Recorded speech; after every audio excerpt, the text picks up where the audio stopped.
Jumlah pergerakannya sekitar 180 gerakan. Dan itu pernah dihitung sama seorang endokrinolog di Amerika, India. Itu satu kali orang bergerak begini-begini itu mampu membakar berapa kalori. Ternyata satu rakaat itu mampu membakar 10 kalori.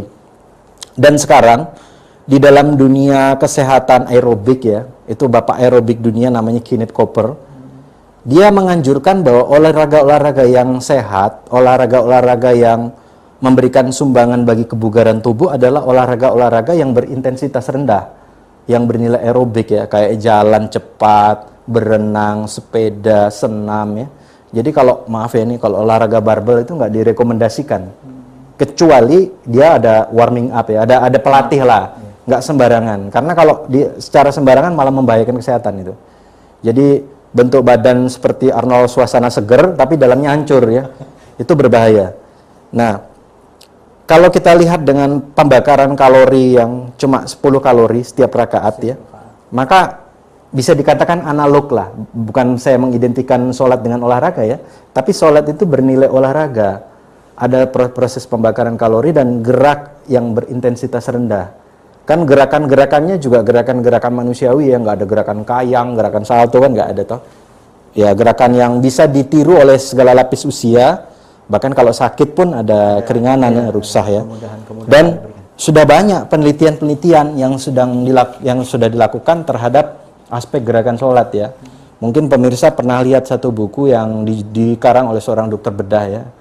Judulnya Mukjizat Gerakan Sholat ya. Dia mencoba menggali hikmah apa yang didapat ketika orang berdiri, ketika orang ruku ya.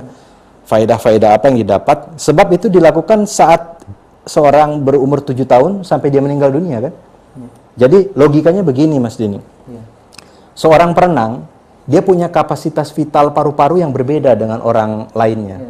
Dia lebih mampu tahan nafas, nafasnya lebih efisien, paru-parunya lebih sehat karena dilatih kan. Seorang pelari ya, pelari cepat atau pelari apa, dia punya curah jantung ya, cardiac output ya, itu lebih efektif, efisien daripada orang biasa. Jadi kalau diukur nadinya tuh, kok nadinya 40, 50 gitu, rendah sekali gitu ya. Kalau nadi-nadi kita itu 70, 80 gitu ya. Nadi di atas itu malah berbahaya. Nah, artinya dia punya jantung memompa itu sangat efisien. Jantungnya besar karena sering dilatih. Jadi kebiasaan-kebiasaan yang dilakukan seseorang itu punya dampak terhadap status fisiknya. Nah, begitu juga dengan orang yang melakukan sholat ya, dari umur 7 tahun 5 kali sehari, apalagi kalau dia melakukan sholat-sholat tambahan ya, kayak tadi kemarin tuh Ustaz Yusuf Mansur ngajak sholat duha, itu bonusnya tambah banyak gitu ya. Ceritakan panjang lebar ya aspek-aspek gerakan itu. Maka sekali lagi saya bisa mengatakan bahwa di dalam sholat itu ada aspek olah rasa, kita menghadirkan rasa khusyuk ya, menghadirkan perasaan bahwa Tuhan sedang mengawasi kita dan kita tengah berhadapan dengan Sang Pencipta. Kemudian ada olah rasio ya, kita harus ingat toh berapa rakaat, jangan kelebihan, jangan kekurangan, harus ingat bacaan apa maknanya, melatih berpikir kita. Dan ada aspek olahraga, sekaligus olahraga. Kita melakukan pergerakan-pergerakan fisikal yang memanipulasi bukan hanya tulang, otot, dan persendian, tapi saluran cerna, jantung, pernafasan, itu ikut termanipulasi akibat pergerakan-pergerakan sholat ya. Kalau dikaji mungkin nggak cukup ya waktunya ya, panjang lebar sekali. Gitu. Ya, di dalam kehidupan kita sehari-hari mungkin ada yang disebut namanya manajemen kalbu. Nah ini bisa berdampak seperti apa terhadap kesehatan kita sendiri, manajemen kalbu seperti ini? Ya, ini manajemen kalbu kan satu merek yang disosialisasikan oleh Agim dulu ya. Betul. Satu istilah, artinya ada dimensi spiritual lah yang digarap dalam satu praktek keagamaan ya. Dimensi sofistik ya, di mana agama itu tidak semata-mata mengajarkan hal-hal yang sifatnya rasionalitas saja. Tapi di situ ada bagaimana, kalau Nabi mengatakan kan, innama bu'istu liutamima makarimal akhlak. Ini sorry nih, jadi ustadz sedikit nih. Maksudnya sesungguhnya aku ini diutus tidak lain adalah untuk menyempurnakan segala budi pekerti. Ya, jadi bentuk wujud dari orang beragama itu adalah tampil dia dengan budi pekerti yang tinggi, dengan akhlak karimah yang baik ya, yang perilakunya santun, mengesankan orang banyak, menyentuh orang banyak ya. Ya jadi jauh dari stigma terorisme dan sebagainya sebetulnya kalau orang beragama itu. Nah, bentuk-bentuk akhlakul karimah seperti bagaimana memanajemen emosi ya supaya tidak gampang marah ya. Ketika seorang sahabat itu bertanya kepada Nabi, "Ya Rasulullah, amalan apa yang sederhana tapi bisa mengantarkan saya ke surga?" Nabi cuma menyampaikan dengan satu kata ya, "La takhdab," jangan marah. Jangan marah. Dan Rasulullah sendiri kan salah satu karakter kebesaran pribadi beliau itu orangnya tuh sukar sekali marah tapi gampang memaafkan.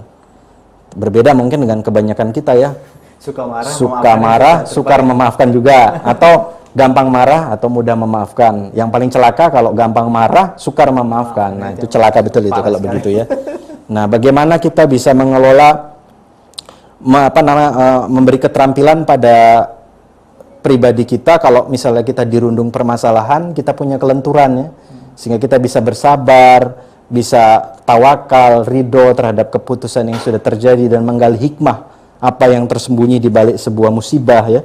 Itu kan hanya bisa seni-seni seperti itu hanya bisa dijalani oleh orang-orang yang menghayati ajaran agamanya kan. Jadi kan ada perintah-perintah bagaimana kita mengelola hati kita ya, sehingga kita bisa, apalagi hidup di zaman sekarang kan stres itu mengejar dari 4 penjuru mata angin ya. Betul. Ya apa aja sebetulnya hidup sekarang itu kalau boleh dibilang ya sampai ada istilah bahwa yang halal aja sulit ya. Seolah-olah sangat menjempit lah suasana yang kita hadapi itu. Nah, dengan kita menjalankan perintah-perintah yang bisa mendidik hati kita ya supaya tumbuh akhlakul karimah dan manajemen kolbu tadi, kan diharapkan hasil luarannya adalah jiwa yang tentram ya, nafsul mutmainnah. Jadi sebetulnya yang paling faktor esensi yang paling membuat orang bahagia itu kalau hatinya tenang kan, hatinya tentram ya. Orang yang beragama itu orang yang punya semacam kepastian lah ya, semacam pegangan. Dia tidak terombang-ambing karena ada rujukan di mana kalau dia mendapat satu permasalahan, ada tempat kembali ya.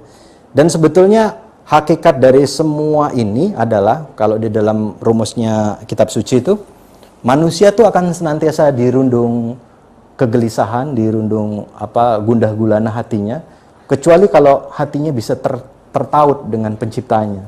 Jadi ada dimensi dalam diri kita yang nggak bisa ditaklukkan oleh materi. Ya, jadi ada dimensi spiritual yang sukar dijelaskan, yang itu cuma merindukan Tuhan saja. Ya. Sehingga di dalam kitab suci dikatakan nanti ketika orang yang akan masuk surga itu akan dicabut nyawanya, dipanggil dengan wahai jiwa yang tenang. Ya kan? Kembalilah kepada Tuhanmu dengan ridho dan diridhoi. Masuklah ke dalam lingkaran hamba-hambaku dan masuklah ke dalam surgaku. Mungkin begitu ya. Itu adalah bahasa penjemputan mungkin ya. Ya. Dan itu juga merupakan mungkin bahasa terakhir kita karena waktu kita juga sudah berakhir ini Pak Dr. Hasman. Terima kasih atas kehadirannya di studio TV Tim pada siang hari ini Pak Ade.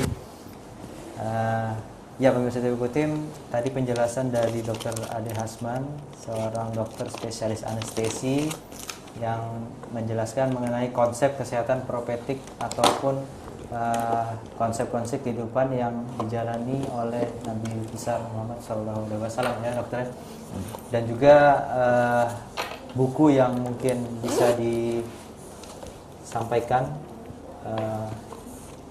yaitu Kenapa Rasulullah SAW Tidak Pernah Sakit, yang telah ditulis oleh dokter spesialis anestesi kita pada hari ini, Dr. Ade Hasman. Sekali lagi mungkin para pemirsa yang berminat bisa menghubungi, cari di Gramedia. Saya nggak punya stoknya ya. Oh ya, di Gramedia. Ya. Ya, pemirsa TV Tim, itulah penjelasan pada tema kita pada sore hari ini. Atas perhatian para pemirsa dan atas kesediaannya telah berdialog interaktif bersama kami di line telepon. Kami beserta kru yang bertugas pada hari ini pamit undur diri dan mengucapkan terima kasih. Wassalamualaikum warahmatullahi wabarakatuh.